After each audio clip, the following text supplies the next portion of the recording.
The stock market should have already crashed. Every indicator is flashing red. Consumers are drowning in debt. The economy is cracking underneath. Yet the market continues rising, as if nothing is wrong. And once you understand what's quietly holding this market up, you'll see why the crash hasn't happened yet, and why this delay is the most dangerous part.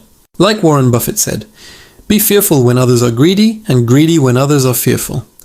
And right now, what you are seeing in the markets is extreme greed disguised as confidence. Whenever the crowd becomes blind and stops questioning reality, that's when major danger is already in motion. People keep asking the wrong question. If the economy is bad, why is the market still rising? And instead of finding real answers, they convince themselves that maybe everything is fine. Maybe the experts were wrong. Maybe the worst is behind us. That's when they start repeating the most expensive phrase in finance. This time is different. But Warren Buffett has warned for decades that those 4 words have destroyed more wealth than any crash ever has. Look at the data. The indicators say the market should have crashed already. Not possibly, inevitably. And numbers don't lie. One metric Warren Buffett watches closely is the ratio of total stock market capitalization to national GDP. He considers it one of the most important indicators of market valuation.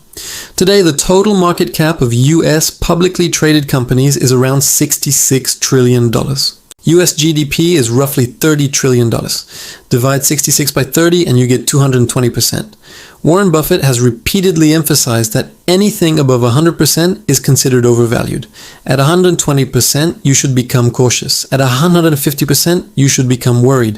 At 200%, you should prepare for consequences. And right now we are sitting at 220%, a level that screams danger louder than anything seen in modern history.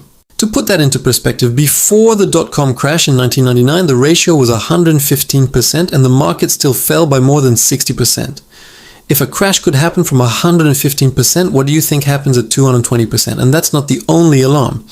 Look at PE ratios. Historically, the S&P 500 trades at about 15-16 times earnings. Today it trades between 25-28, already extremely high.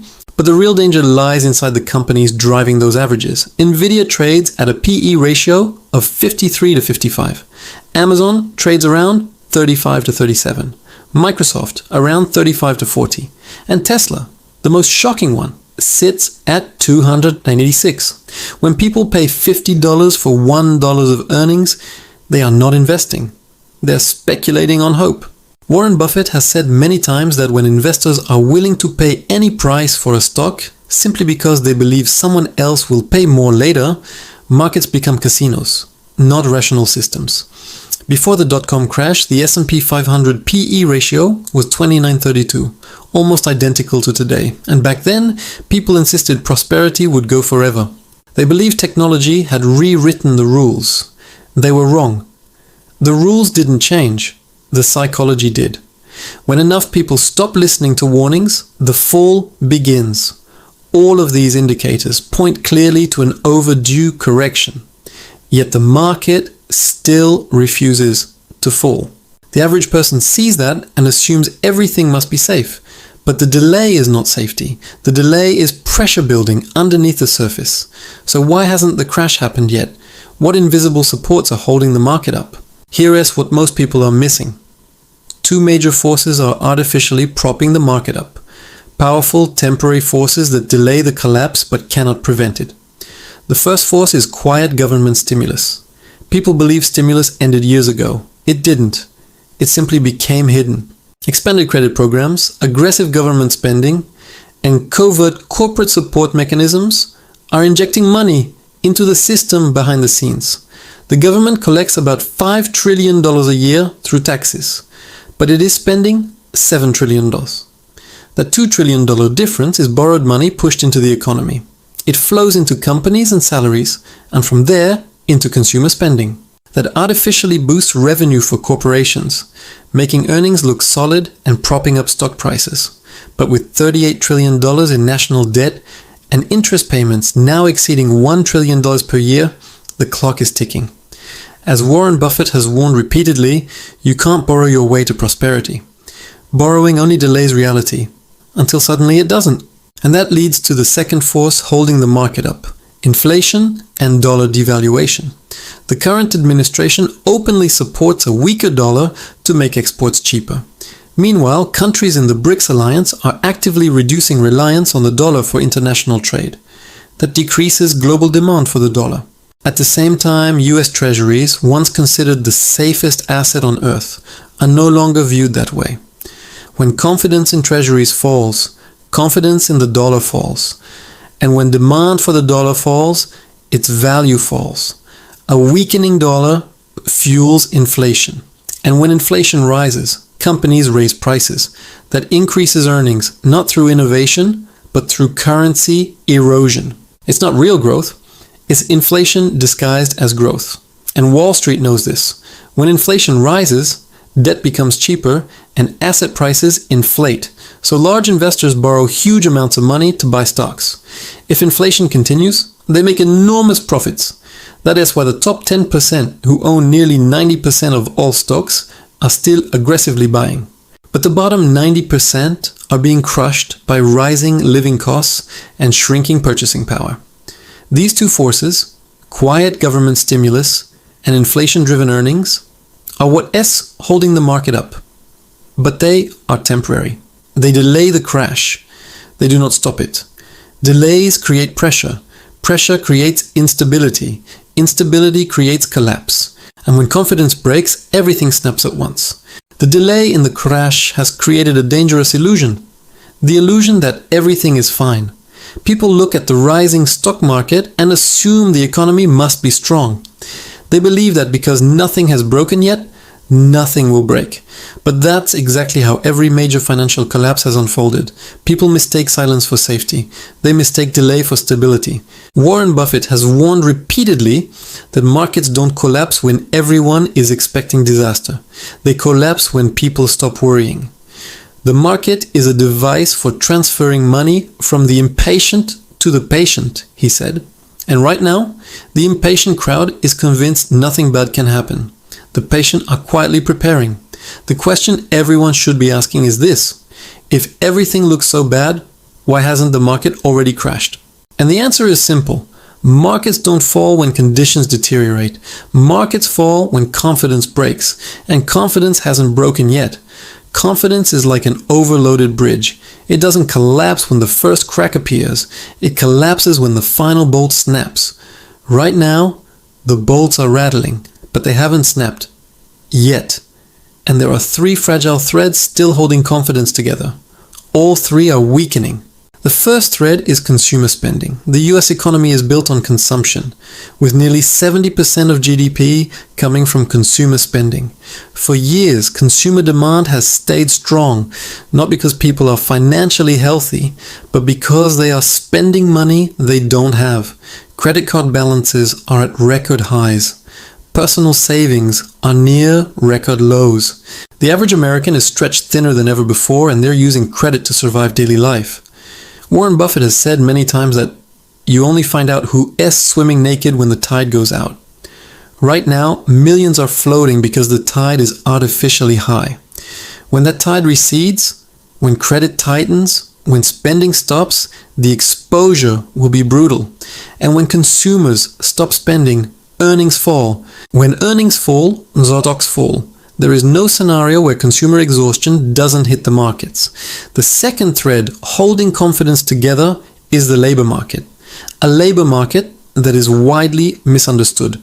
People look at headline unemployment numbers and think the job market is strong. But that strength is a mirage. Hiring has slowed dramatically. Businesses are freezing openings. Layoffs are rising across sectors: technology, retail, finance, manufacturing. It's not a strong labor market, it's a lagging labor market. And a weakening labor market always appears right before recessions, not after. Right now, companies are keeping workers because replacing them was so difficult during and after the pandemic workforce disruption. But when profits weaken enough and borrowing costs rise, companies will cut aggressively. When layoffs accelerate, spending collapses. And when spending collapses, the market breaks. The third thread is the belief that rate cuts will save the economy. the same way they have in past crises. For decades, investors learned one lesson. When things get bad, the Federal Reserve cuts rates and the market recovers. But this time is different. Not because the rules changed, but because the conditions did. Rate cuts don't rescue an economy when it's drowning in debt, inflation is high, and consumers are stretched to breaking. Lowering rates won't magically fix affordability. It won't restore savings. It won't reverse the cost of living. It won't stop dollar devaluation. Rate cuts used to stimulate growth. Now they risk igniting inflation all over again. As Warren Buffett has said, you don't know who has been relying on easy money until the easy money disappears. The last decade has been built on easy money. That era is ending. And this brings us to the most critical point, the cycle of false confidence that always appears right before a major collapse. Crashes don't arrive suddenly. They follow a predictable emotional sequence, and every stage of that sequence is already visible. The first phase is when markets stay high far longer than anyone believes is rational. We are in that phase right now. People look around and cannot reconcile a broken economy with a soaring stock market. They assume that because the crash hasn't come, maybe it never will. They're exhausted by fear. They numb themselves. The second phase is crash fatigue, when bad news stops moving markets because people stop reacting. Right now, you see headlines every week, rising layoffs, warnings from major corporations, declining demand, profit downgrades, geopolitical instability, exploding national debt. And what happens? Nothing. People shrug. They say they're tired of hearing it. They disconnect emotionally. They stop caring. This is exactly what happens right before the breaking point. When bad news stops moving markets, that means confidence has reached peak blindness. The crowd is deaf. The alarms are ringing inside a soundproof room. The third phase is the trigger, a single event that breaks confidence. It doesn't have to be dramatic. It doesn't have to be a 2008 style explosion. It could be something small. A major corporation unexpectedly collapses, a bank fails, a credit default spikes, a country announces a shift away from the dollar, a treasury auction fails, or a company misses earnings badly. And suddenly, after months of ignoring warnings, people panic all at once. Selling accelerates, liquidity evaporates, markets fall faster than anyone believed possible. And the reason it looks sudden is because people confuse delay with safety. But delay is compression. The longer something is artificially propped up, the more violent the reaction when the support fails. Warren Buffett has said, risk comes from not knowing what you're doing. And right now, millions of investors don't understand what is actually happening. They're celebrating the rising market instead of asking what's underneath it. They think rising prices means strength. They think time without disaster means immunity. They think the absence of collapse means the collapse was cancelled. But the truth is simple. The market hasn't crashed, yet not because the economy is strong, but because temporary forces are holding it up. And those forces are running out. Inflation will not disappear quietly. Consumer credit will not stretch forever. Government borrowing will not expand infinitely. Global trust in the dollar will not remain unchanged. Corporate earnings cannot grow on shrinking demand. And confidence will not hold once the wrong domino falls. The crash is not cancelled, it is queued, and the longer it waits, the bigger it becomes. The danger isn't that the market falls. The danger is how fast it will fall once the breaking point is reached. Crashes don't roll in slowly, crashes snap, and the people who get wiped out are always the same, the ones who believed nothing bad could happen. When confidence finally breaks, the crash doesn't announce itself. It doesn't send a warning email or politely schedule itself for a convenient moment. It arrives like a trapdoor, instantly and without mercy. One moment the market appears strong, stable, unstoppable. The next moment, everything falls at once. Investors who spent months saying, "I'll be fine," begin shouting, "How did this happen so fast?" And that's exactly how every major crash has unfolded. People assume crashes build slowly. They don't. They snap, they cascade, they compound. Selling triggers more selling, leverage unwinds, margin calls accelerate the collapse, and fear spreads faster than any virus in history. What took years to inflate can evaporate in days. Warren Buffett has said countless times that It is only when the tide goes out that you learn who has been swimming naked. Right now, the tide hasn't fully receded yet, but it's moving out rapidly, and when it pulls back, it will expose the truth. Much of the prosperity people believe is real has been built on cheap debt, artificial liquidity, and borrowed confidence. So what happens the moment that final bolt snaps? When trust collapses and the illusion shatters. The first thing that happens is liquidity dries up. Investors go from buying aggressively to refusing to buy at all. Nobody wants to catch a falling knife. As selling intensifies, prices fall faster than algorithms and trading systems can process. Stop loss triggers fire. Margin calls start. Forced selling accelerates the drop. Hedge funds scramble to unwind leveraged positions. Banks tighten credit instantly. And everyday investors watch their portfolios collapse in real time. Then comes phase 2. Fear replaces denial. The same crowd that insisted this time is different now panics. They start selling not because they want to, but because they have to. They sell because they're scared of losing everything. And once fear enters the market, it spreads like wildfire. Once again, Warren Buffett, S warning becomes painfully clear. The rearview mirror is clearer than the windshield. People only understand the danger once it's already too late. Then you reach the capitulation moment, the point where the market no longer falls in steps, but in a free fall. The drop becomes vertical. News commentators scramble for explanations. Experts who dismissed warnings suddenly reverse their positions. Analysts pretend they saw it coming. Politicians blame each other. And ordinary people ask the same question. How did nobody warn us?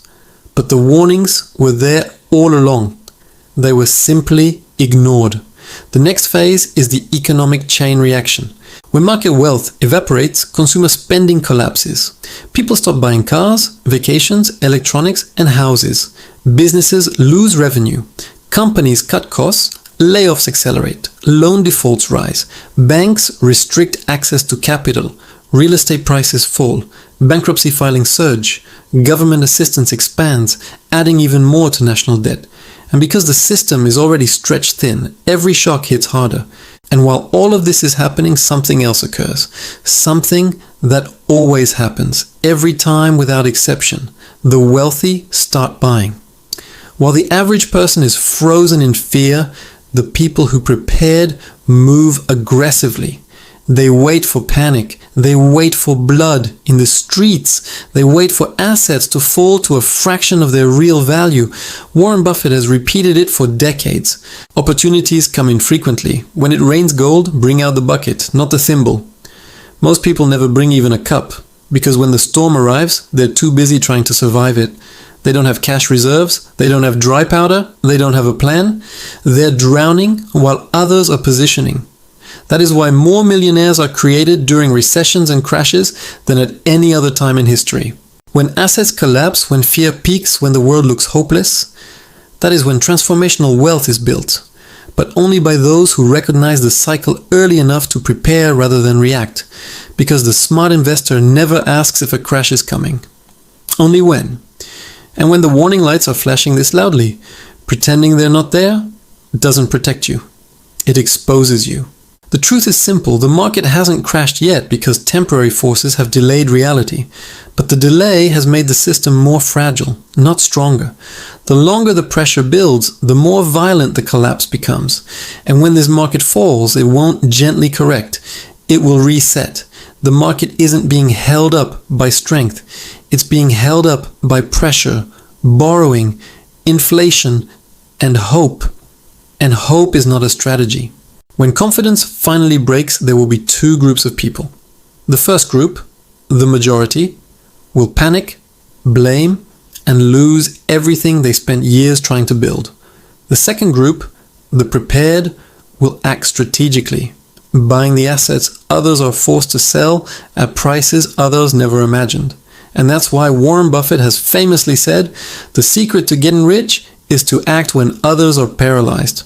Because when the crash hits, truly hits, it won't matter what you believe. It won't matter what the headlines promise. It won't matter how long the delay lasted. It won't matter how confident people felt the day before. The only thing that will matter is whether you prepared before the curtain dropped. And the people who will suffer the most will not be the wealthy. It will be the bottom 90%. The people who believed that rising markets meant rising well-being, the people who thought debt could stretch forever, the people who assumed that because nothing broke yesterday, nothing will break tomorrow. But the wealthy understand cycles. They understand patience. They understand silence. And they understand that opportunities are invisible until fear reveals them. Right now the illusion is still holding. But illusions don't protect you when they shatter. The crash isn't cancelled. It's loading. It's queued. And every day it's delayed, it grows bigger. If you're wise, you'll study history. You'll recognize the pattern. You'll prepare instead of panic. Because when the tide goes out, and it always does, you'll want to be the one wearing a life vest, not the one pretending to swim. And when the dust settles, when the panic ends and the rebuilding begins, the people who acted early will step into a world filled with opportunity, while others stand in ruins, wondering how they missed the signs right in front of them.